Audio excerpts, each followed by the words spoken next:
السلام علیکم ناظرین کرام، نئی ویڈیو میں آپ کو خوش آمدید کہتے ہیں۔ آئینی ترمیم والا تماشا ایک دفعہ پھر سے لگ چکا ہے، لیکن اب کی بار پی ٹی آئی والے بھی تیار ہو چکے ہیں۔ رات میں نے آپ کو بتایا کہ کس طرح ایک ہارا ہوا لشکر جوتے چھوڑ کر بھاگا، کیسے خدائی کے دعوے کرنے والے اور یہ کہنے والے کہ نمبرز پورے ہیں، کوئی مسئلے والی بات ہی نہیں ہے، جو ہمیں ووٹ نہیں دے گا ہم اس کی ٹانگیں توڑ دیں گے۔ جیسے بھٹو نے اپنے دور میں کہا تھا کہ کوئی اجلاس کے لیے اگر ڈھاکا گیا تو ہم اس کی ٹانگیں توڑ دیں گے، تو وہی بلاول نے بھی کہا کہ میں بروٹ میجورٹی استعمال کروں گا، ہم ظالمانہ طریقے سے ترامیم کروا لیں گے۔ پی ٹی آئی کے اتنے بندے ٹوٹ چکے ہیں، فلاں فلاں ٹوٹ چکا ہے، فلاں بھی ٹوٹ چکا ہے، ہوش کے ناخن لیں، آپ کے بغیر بھی ہم ترامیم کروا لیں گے، آ جائیں آ جائیں، عزت بچا لیں عزت بچا لیں۔ میں نے آپ کو بتایا کہ کس طرح 2 بجے تک کہا گیا کہ کابینہ کا اجلاس ہو گیا ہے، منظوری ہو گئی ہے مسودے کی، بعد میں آیا کہ نہیں جی منظوری تو نہیں ہوئی، وہ تو بس مسودے پر مشاورت ہوئی ہے۔ 30 منٹ کا سینٹ کا جو وقفہ تھا وہ پھر پرماننٹ ہی ہو گیا، اور جوتیاں چھوڑ کے یہ سارے کے سارے چمچے کڑچے بھاگ گئے۔ اب دوبارہ تگ و دو اور جدوجہد شروع ہو چکی ہے، اور ساتھ ہی دوبارہ دھمکیاں دینا شروع ہو گئے ہیں، اور اب یہ کہا گیا ہے کہ آج آئینی ترمیم پیش ہو جائے گی۔ قومی اسمبلی اور سینٹ کا بھی اجلاس اس وقت بلاول بھٹو نے طلب کیا ہوا ہے، یعنی پھر لیٹ اگر اجلاس ہو تو مولانا کو منانا، ملاقاتوں کے لیے جانا، پھر ملاقاتوں کے لیے جانا، پھر رات کے 2 بجے جاتے ہیں، تو بہتر ہے کہ ٹائم سے اجلاس شروع کر لیا جائے۔ اب دھمکیاں کیا دی جا رہی ہیں؟ اب ناظرین کرام کہا جا رہا ہے کہ اگر مولانا نہیں مانتے، اگر پی ٹی آئی والے نہیں مانتے، پھر ہم کریں گے اپنی مرضی کی ترامیم، پھر ہم پیش کریں گے اپنا ذاتی مسودہ، اور اس مسودے کے اندر فوجی عدالتیں بھی ہوں گی، سویلینز کا فوجی ٹرائل بھی ہوگا، لہٰذا پھر ہم اس طرف جائیں گے۔ اس لیے بہتر ہے کہ آپ عزت بچائیں، اپنے آپ کو اور اپنے بانی پی ٹی آئی یعنی عمران خان کو بچائیں، اور آپ ترمیم کے اندر ہمیں ووٹ دیں۔ ناظرین کرام ایک چیز تو صاف ہے، رات کو جتنی بے شرمی کے ساتھ یہ بھاگ رہے تھے وہ ساری دنیا نے دیکھا۔ اگر نمبرز پورے ہوتے، اگر کام بنا ہوتا تو رات کو ترامیم ہو جانی تھی۔ صورتحال یہ تھی کہ ریڈ زون سے نکلنا مشکل ہو گیا تھا۔ آپ آئیں ڈی چوک کی طرف، جیو نیوز کے پاس بڑا سا بیریئر تھا، آپ وہاں سے گزر نہیں سکتے۔ جیو سے اگر آپ آگے جائیں ڈی چوک جہاں پہ ختم ہوتا ہے وہاں پہ بھی بیریئر تھا، آپ وہاں سے بھی نہیں گزر سکتے۔ چائنا چوک آپ کا بند، نادرا چوک آپ کا پورا بند، آپ کا سرینا والا جو روڈ ہے وہ مکمل بند تھا، اندر سے جو گلیاں آتی ہیں وہ مکمل بند تھیں۔ اس کے علاوہ جو سب سے بڑا میریٹ والا رستہ ہے وہ بھی مکمل طور پر بند تھا، تالے لگے ہوئے تھے۔ اب صرف ایک رستہ بچا ہوا تھا، اس پر بھی 3 سے 4 رکاوٹیں تھیں، اس پر بھی فوج تھی، اس پر رینجرز بھی تعینات تھی، اس پر ایلیٹ فورسز کی گاڑیاں بھی موجود تھیں، اور ہر قسم کی سیکیورٹی موجود تھی، اور جو پارلیمنٹ کے باہر سیکیورٹی تھی اس کا تو بالکل پوچھیں ہی نہ۔ پنجاب پولیس کو تو آپ چھوڑ ہی دیں، جو جتنی بڑی تعداد میں موجود تھی، اس کے ساتھ ساتھ اسلام آباد پولیس، ایلیٹ فورسز، اور پارلیمنٹ کے اندر اور پارلیمنٹ کے باہر ایک جال بچھا ہوا تھا، اس کے باوجود یہ ترامیم نہیں ہو سکی۔ گاڑیاں آ رہی تھیں، ہیلی کاپٹر بھی آیا، ڈالے آ رہے تھے، یعنی کوئی بھی چھوٹی گاڑی نہیں آ رہی تھی، بڑی گاڑیاں، ہوٹر والی گاڑیاں، آپ کے ڈالے، بلیک ڈالے، ویگو ڈالے، سفید رنگ کے سرکاری ڈالے، یعنی سب کچھ تو ہو رہا تھا۔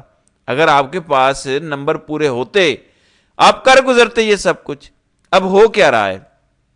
رات کو صاحبزادہ حامد رضا ملاقات کے بعد عمران خان سے جب وہ واپس آئے تو انہوں نے ٹویٹر پر ایک ٹویٹ کیا ساری صورتحال کا۔ انہوں نے کہا کہ عمران خان کو ہم نے ساری سچویشن سمجھائی، بتایا کہ یہ ہو چکا ہے اور یہ نہیں ہوا، تو عمران خان نے کہا کہ مجھے اپنی لیڈرشپ پر اعتماد ہے، مجھے کسی پر کوئی بد اعتمادی نہیں ہے، لیکن ایک خاص چیز جو ہم نے نوٹ کی، ایک خاص چیز، صاحبزادہ حامد رضا کہتے ہیں کہ مجھ سے بھی بڑی داڑھی جو ہے وہ عمران خان کی تھی۔ اب عمران خان نے داڑھی تو کبھی نہیں رکھی، عمران خان تو کلین شیو کرتا ہے، تو صاحبزادہ حامد رضا کی داڑھی اچھی خاصی ہے، یعنی ایک ہوتا ہے بس نظر آنے والی داڑھی، ایک ہوتا ہے آپ کی بڑی داڑھی ہو، جیسے صاحبزادہ حامد رضا ہیں ان کی اچھی خاصی داڑھی ہے۔ آپ کہہ سکتے ہیں کہ 2-2.5 انچ کی ان کی داڑھی ہے. تو عمران خان کی داڑھی صاحبزادہ کہتے ہیں کہ صاحبزادہ حامد رضا صاحب کہتے ہیں کہ مجھ سے بھی بڑی تھی. آپ بتائیں جو شخص شیو نہیں کر سکتا, وہ جو حسن ایوب ٹاؤٹ اعظم ہے, اس نے کہا تھا کہ وہ کپڑے اپنے خود دھوتا ہے, پجامے خود دھوتا ہے, اور خان نے بتایا 5 دن تک بجلی نہیں تھی, وومٹنگ آتی ہے, ایسا کھانا ملتا ہے. 2 دن پہلے مشقتی انہوں نے مجھے دیا ہے. خان نے کہا کہ 2 دن پہلے مشقتی دیا ضرور ہے, پچھلے کئی دنوں سے مشقتی بھی نہیں تھا, اور وہ جیل سے بھی برا کھانا بناتا ہے, وہ کوئی کھا بھی نہیں سکتا. تو یہ صورتحال ہے عمران خان کے ساتھ. اور بانی پی ٹی آئی کے بنائے ہوئے, یعنی بانی پی ٹی آئی اگر کہہ دے کہ بیرسٹر گوہر کچھ بھی نہیں ہے, تو بیرسٹر گوہر آج ختم ہے. بانی پی ٹی آئی اگر کہہ دے کہ علی امین گنڈا پور فارغ ہے, تو لوگ کہیں گے کہ ہم نے تو نام ہی نہیں سنا ہوا کہ علی امین گنڈا پور کوئی شخص بھی تھا. بانی پی ٹی آئی کسی پر ہاتھ رکھ دے کہ یہ لیڈر ہے, وہی لیڈر ہے. بانی پی ٹی آئی کہہ دے کہ شیر افضل مروت ختم, تو بانی P T I green signal دے دے شیر افضل مروت کو, تو شیر افضل مروت لیڈر ہے. لہٰذا وہ شخص جس نے ان سب کو بنایا, ان کے کیریئرز بنا دیے, وہ شخص جیل کے اندر, اور یہ باہر سودے بازیاں, ڈرامے بازیاں اور رنگ بازیاں کر رہے ہیں. اب ذرا پی ٹی آئی کے حوالے سے خبر سن لیں کہ پی ٹی آئی نے کیا فیصلہ کیا ہے اور اب ہونے کیا جا رہا ہے. پاکستان تحریک انصاف کی سیاسی کمیٹی نے آئینی ترمیم کا حصہ نہ بننے, ووٹنگ کا بائیک آؤٹ کرنے اور ان دونوں ایوانوں میں احتجاج کرنے کا اعلان کیا ہے. اب یہی بات میں رات کو بھی کہہ رہا تھا کہ اتنا ٹائم ان کو مل گیا ہے, انہوں نے 2 دن جیسے تیسے کر کے مولانا فضل الرحمان کے ذریعے جیسے بھی لے لیے. آپ کو کیا چاہیے تھا؟ آپ کو چاہیے تھا ان دونوں دنوں کو کیش کرتے, فوری طور پر آپ کال دیتے, کیا پنجاب, کیا سندھ, کیا بلوچستان, کیا کے پی کے, کہ فوری طور پر یہاں سے پی ٹی آئی کے ورکرز نکلیں, اور اگر آپ آ جاتے اسلام آباد تو یہ آئینی ترامیم کسی صورت نہ ہو پاتی. اب آپ ایوان کے اندر اور باہر احتجاج کریں گے. ایوان کے اندر آپ کاری کتنا لیں گے احتجاج؟ 10 لوگ تو انہوں نے آپ کے غائب کر دیے ہیں. اس پر پچھلی ویڈیو میں تفصیلاً بات کر چکا ہوں کہ زین قریشی جو شاہ محمود قریشی کے بیٹے ہیں, وہ بھی ایون جو ہے وہ ٹوٹ چکے ہیں, وہ بھی جو ہے وہ انہوں نے بھی بغاوت کا اعلان کر دیا. تو 11 سینیٹرز آپ کے غائب ہیں. تو کیا آپ کے احتجاج کرنے سے ترمیم رک جائے گی؟ وہاں پہ جیمرز لگے ہوئے ہیں. رات کو یہ بھی خبر آئی جب ایک دفعہ ہوا کہ یہ ترامیم پیش ہونے لگی ہیں, یہ بھی خبر آئی کہ ٹی وی پر نشر نہیں کیا جائے گا, یعنی سینٹ کا اجلاس ٹی وی پر نشر نہیں ہوگا, موبائل سبھی کے قبضے میں لے لیے جائیں گے. تو پھر آپ کر کیا لیں گے؟ بہرحال پی ٹی آئی کی جانب سے ایک طرح سے صاف انکار کر دیا گیا, اور میرے خیال سے اب مولانا کی اپنی ہی کوئی پالیسی ہوگی, کیونکہ پی ٹی آئی کی سیاسی کمیٹی نے بائیکاٹ کا اعلان کر دیا ہے. اب مولانا فضل الرحمان کو سوچنا ہوگا کہ وہ اس ترمیم کے ساتھ جا رہے ہیں.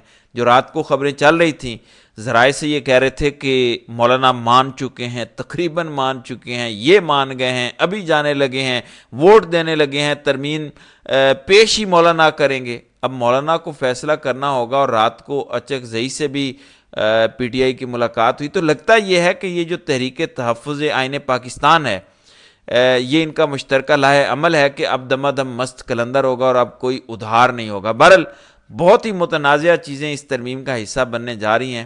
اللہ تعالیٰ اس ملک پر رحم کرے. اور فواد چودھری جیسے لوگ جسٹیفائی کر رہے ہیں ان آئینی ترامیم کو, کہتے ہیں کہ مولانا فضل الرحمان کی تجویز کردہ آئینی مسودے میں ہائی کورٹ کے جج صاحبان کی تقرری اور ان کی کارکردگی کا نظام وضع کیا گیا ہے جو درست ہے. چیف جسٹس کا تقرر اب سینیورٹی کے حصول پر نہیں ہوگا, لیکن 12 رکنی کمیٹی میں 2/3 اکثریت چاہیے, جو ظاہر ہے اپوزیشن کے بغیر نہیں مل سکتی.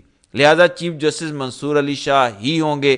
آئینی بینچ کا تصور برا نہیں, لیکن اگر رولز بنا کے ان بینچز میں تقرری کے اصول طے کر لیے جائیں تو اس سے بھی کوئی مسئلہ نہیں ہونا چاہیے. چیف الیکشن کمشنر کے لیے یہ ترمیم نامناسب ہے کہ اتفاق رائے نہ ہونے کی صورت میں وہ عہدے پر کام جاری رکھ سکے گا.